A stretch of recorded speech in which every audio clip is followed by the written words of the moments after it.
À la fin des années 1970, la vie de Marietta Dufour changea complètement lorsqu'elle découvrit que ses 4 fils et un neveu avaient été agressés par un prêtre catholique.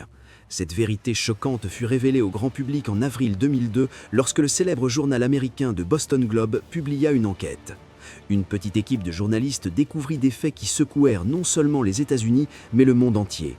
L'institution, considérée comme sacrée et morale, cachait en réalité des crimes en son sein.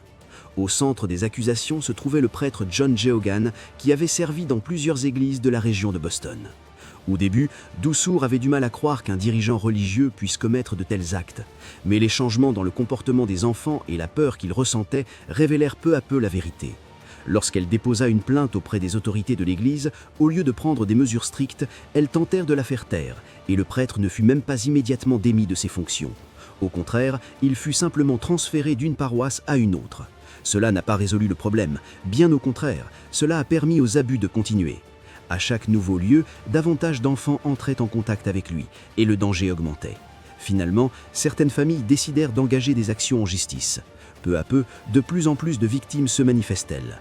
Les documents judiciaires et les témoignages révélèrent que ce problème existait depuis des années.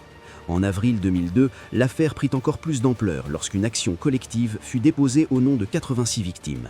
Cela déclencha un débat national aux États-Unis. Sous la pression croissante, le dirigeant de l'église de Boston, Bernard Francis Law, présenta des excuses publiques le 11 avril 2002. En même temps, la célèbre équipe Spotlight du Boston Globe lança une enquête approfondie sur l'affaire. Les journalistes Walter Robinson et Michael Rezendes, sous la direction de l'éditeur Marty Baron, examinèrent les documents judiciaires et les témoignages. Leurs conclusions montrèrent qu'il ne s'agissait pas de cas isolés, mais d'un problème institutionnel de grande ampleur. Il fut révélé que John Geoghan avait agressé plus de 130 enfants. Lorsque le rapport de l'équipe Spotlight fut publié, il eut un impact mondial. Ces révélations déclenchèrent un grand débat sur la responsabilité des institutions religieuses et la sécurité des enfants. Elles ont également démontré une vérité importante. Peu importe la puissance d'une institution, la vérité ne peut pas être cachée éternellement.